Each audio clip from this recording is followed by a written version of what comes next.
যে সকল কারণে রোজা ভঙ্গ হয় শুধু কাজা আদায় করতে হবে, যে সকল কারণে। আল্লাহ পাক এই আয়াতের মধ্যে সেটি সুন্দর করে বলে দিয়েছেন, আইয়ামাম মা'দুদাত ফামান কানা মিনকুম মারিদান আও আলা সাফারিন ফাইদ্দাতুম মিন আইয়ামিন উখর।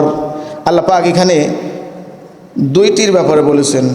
কয়টির ব্যাপারে বলেছেন? দুইটির ব্যাপারে বলেছেন। যদি আপনি সফরে থাকেন মুসাফির হন, তাহলে আপনি এই রোজা ভাঙতে পারেন, না রাখতে পারেন। বাড়ি থেকে 48 মাইল দূরে, 48 মাইল দূরে যদি আপনি থাকেন, আপনি মুসাফির, আপনি রোজা না রাখতে পারেন, কোনো সমস্যা নেই, রাখলে ভালো, না রাখতে পারেন। তবে পরবর্তীতে আপনি যখন বাড়ি আসবেন তখন ওই একটার পরিবর্তে একটা রাখতে হবে।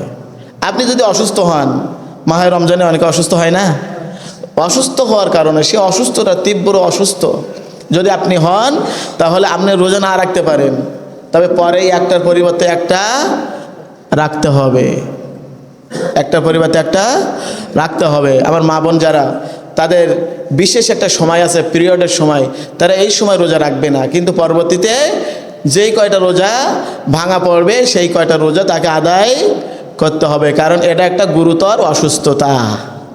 বোঝাতে পারলাম বন্ধুগণ?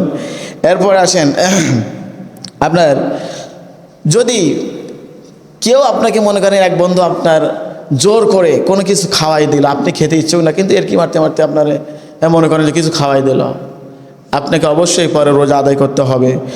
এরপরে আপনি কুলি করার সময় পানি খেয়ে ফেলছেন, কি করছেন?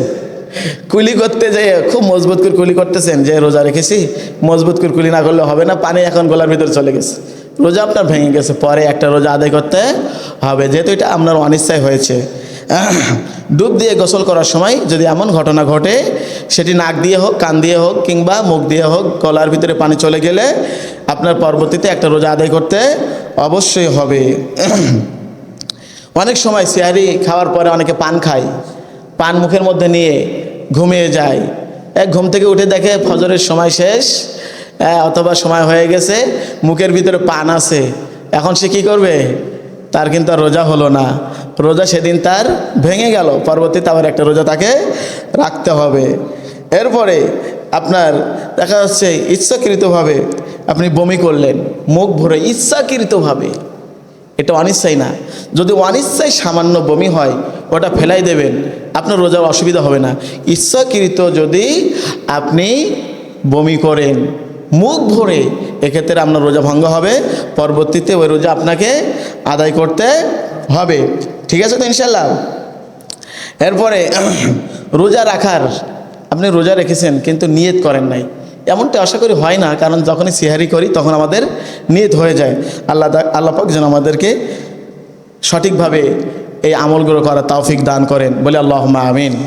রোজা রেখে ওই যে ধূপবাতি, কয়েল, এর ধোঁয়া, এগুলো নেওয়া যাবে না, এগুলোর ব্যাপারে গুরুতর হুঁশিয়ারি সংকেত দেওয়া হয়েছে। হ্যাঁ, এগুলো আমরা করব না। আচ্ছা, রোজা রেখে আপনি যদি ইনজেকশন নেন প্রয়োজনে, আপনার রোজার কিন্তু অসুবিধা হবে না, হবে? ইনজেকশন নিলে অসুবিধা হবে না, যেগুলো আমরা নিয়ে থেকে অনেক সময় টিকা ইত্যাদি। আচ্ছা, এ গেল। এরপরে রোজা যেগুলো খুব মানে হুঁশিয়ারি সংকেত, রেড কার্ড দেখানো হয়েছে যেগুলোর ব্যাপারে, এগুলো কাজা আদায় করতে হবে, কাফারাও আদায় করতে হবে। সেই কারণগুলো আমি বলে আমি আমার কথা শেষ করব। এর এক নম্বর হচ্ছে বিনা ওজরে মুসাফির না, অসুস্থও না, বিনা ওজরে আপনি যদি ইচ্ছা করে রোজা না রাখেন, ভঙ্গ করেন, কাজা আদায় করতে হবে, কাফারা আদায় করতে হবে, যে কাফারাটা আমি আগেই বলেছি, একটার বিনিময়ে 60টি। এরপরে রমজানের রোজা রেখে কোনো ব্যক্তি বিবাহিত, সে যদি স্ত্রী সহবাস করে, অবশ্যই তাকে কাজা এবং কাফারা আদায় করতে হবে। ইচ্ছাকৃতভাবে কোনো ঔষধ খাদ্যপানি গ্রহণ করলে তাকে কাজা কাফারা আদায় করতে হবে। আল্লাহ পাক যেন আমাদেরকে যেগুলো আলোচনা করলাম এগুলো আমাদেরকে পালন করার তৌফিক দান করেন বলে আল্লাহুম্মা আমিন। সর্বশেষ আমি যে কথাটা বলে আমি উপসংহার টানব, রোজা রেখে আমরা কেউ মিথ্যা কথা বলবো না। আল্লাহর নবী বলেছেন, যে ব্যক্তি রোজা রাখলো, মিথ্যা ছাড়লো না, গীবত ছাড়লো না, পরনিন্দা ছাড়লো না, অঙ্গ প্রত্যঙ্গের গুনাহ ছাড়লো না, তার রোজা রাখার কোনো মানে হয় না। ওই রোজা আল্লাহর কাছে কোনো উপকার দিবে না, তার শুধু উপবাস করাটাই হলো। বুখারীর হাদিস। এজন্য আমরা রোজা রেখে মিথ্যা বলবো, গীবত করব, চার দোকানে বসে এই সময়টা অনেকে এই সমস্যাগুলো করে ফেলে অজান্তে।